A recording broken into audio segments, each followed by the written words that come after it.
Hi guys, it's BB. Welcome back to my channel, my beautiful monarch butterflies. I hope that all of y'all are having a lovely day. Alright, so in today's video we are going to be working on a cover for a journal. I'm working with some digitals from my sweet friend Jovi's Etsy, so be sure and check her channel out just in case if you're new to this channel. And yeah, check out her channel and her Etsy. The kit that I'll be working with today is called Glamorous Fashion, and you get a lot for your buck.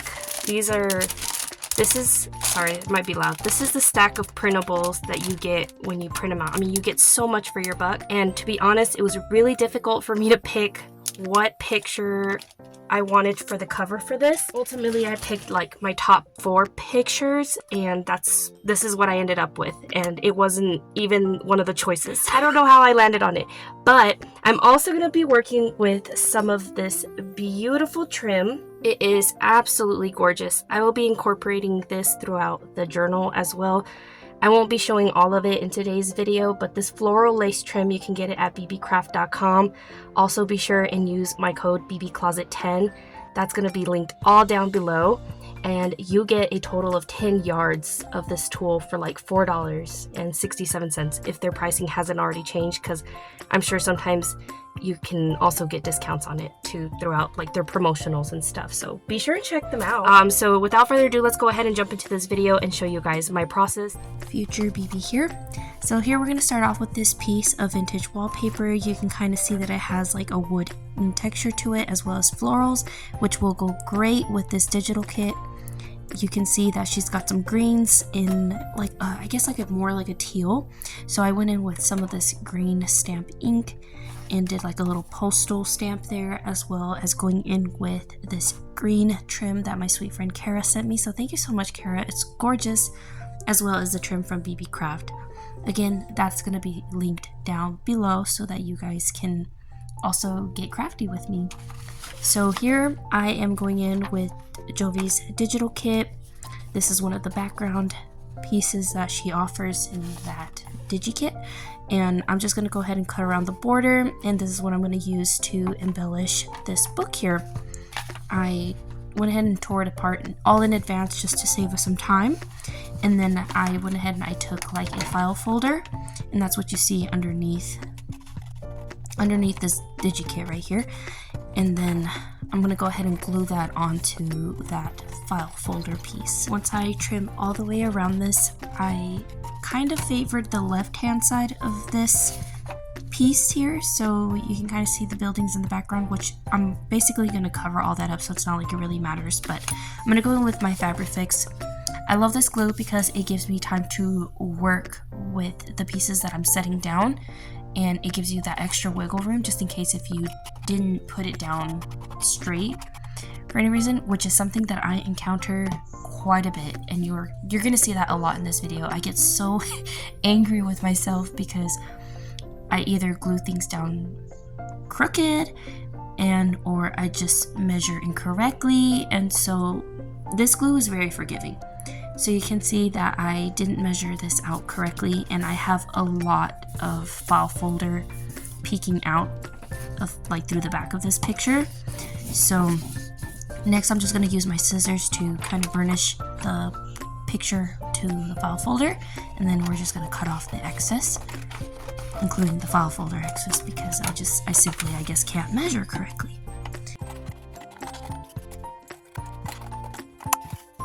So I'm going to go in with my Distress Oxide from Tim Holtz in something called, I think it's like Twigs something.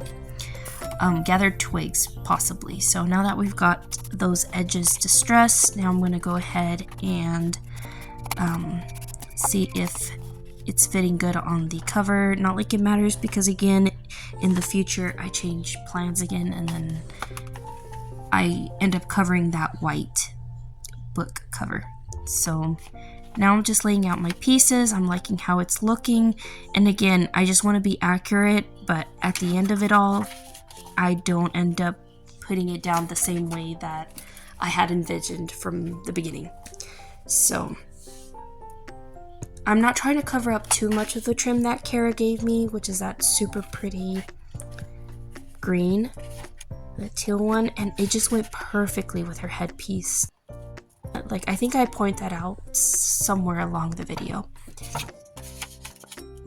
And then I did fussy cut the BeeBeeCraft trim, and I thought it would just, since she had florals, I thought these flowers would look really pretty at the base of our cover. And again, I'm covering a lot of Jovi's DigiKit in the back, but that's kind of how it goes with junk journaling. You just layer pieces and you cover up quite a bit of things without even trying to, but that's just how it goes. So here we're just going down this beautiful wallpaper. I honestly wish I could remember where I got it, but I likely got it from thrifting, so I just thought it went perfectly with this journal. So we're gonna go ahead and set that right in the center. And I knew that I wanted to cover more or less more at the top of the digi because of all the empty space that you see at the top. And so those florals will fill in that empty space. And so here next we're gonna lay down our beautiful green trim. And then here I'm just showing, like, you see how it matches really pretty? Yep. And then we've got some fraying edges, so I'm just gonna go ahead and burn those off very carefully, of course. Once we get that done, we're gonna lay down our piece and it's gonna look so gorgeous. I was really excited to work with the cover, and the more I went along, the more mistakes I was catching myself doing, and I'm just learning. I've been doing this for a little bit and there's still lots for me to learn. So we're gonna glue down our piece.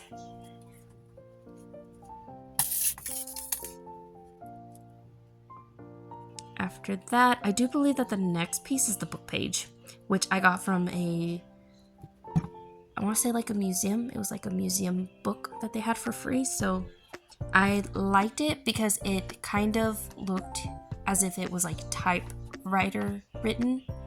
That's probably not even a word. Typewritten. Okay, do y'all see on the green trim how it's slightly hanging off of the DigiKit? I really, really like that. I wanted it to kind of be peekabooing the one time that I do actually make a mistake and I like it. So here, I'm trying to get it just right where those flowers will still be peeking through the back. But what I should have done was put this book page slightly higher. And you can see what I mean by that. Whenever I lay it down, I go a little too far down beneath the florals there. And I leave too much empty space at the top, which is not what I wanted. So right here it looks good, somewhat. But it's just a lot of empty space at the top. My accuracy is just really, really off. But I wonder if if y'all will know what I'm talking about as soon as I like place it on the cover.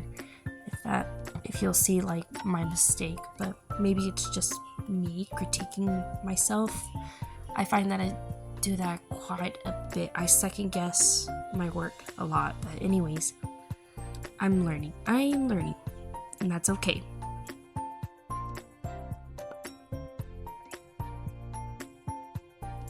Again, I just wish I would have placed the book page slightly higher, and that's it. I think that would have made everything look a little bit more cohesive.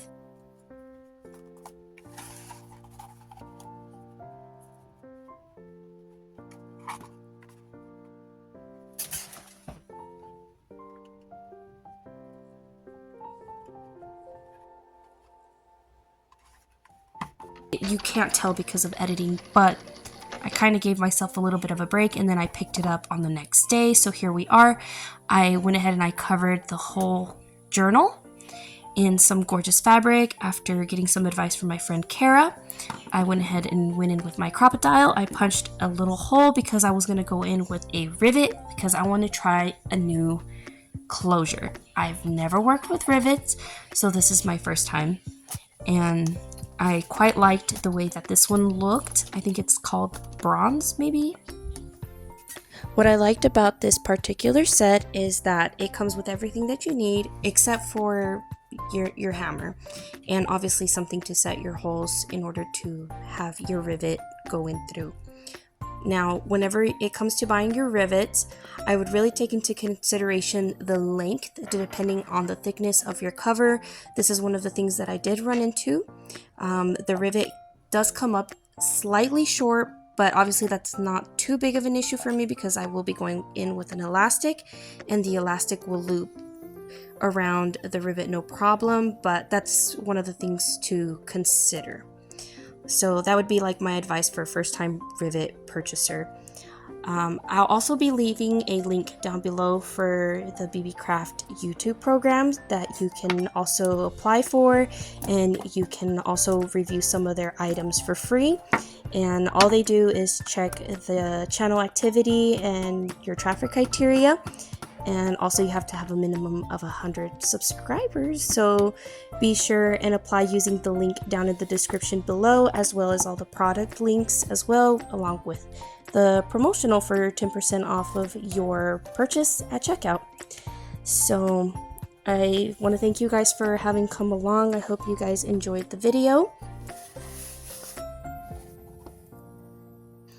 And then here you can see me going in with some wax thread just to kind of test out the rivet, and I couldn't find my elastic, so this is just kind of to, you know, just test it out for now. But thanks you guys for coming along. I hope you all enjoyed the video, and I will catch y'all on the next one.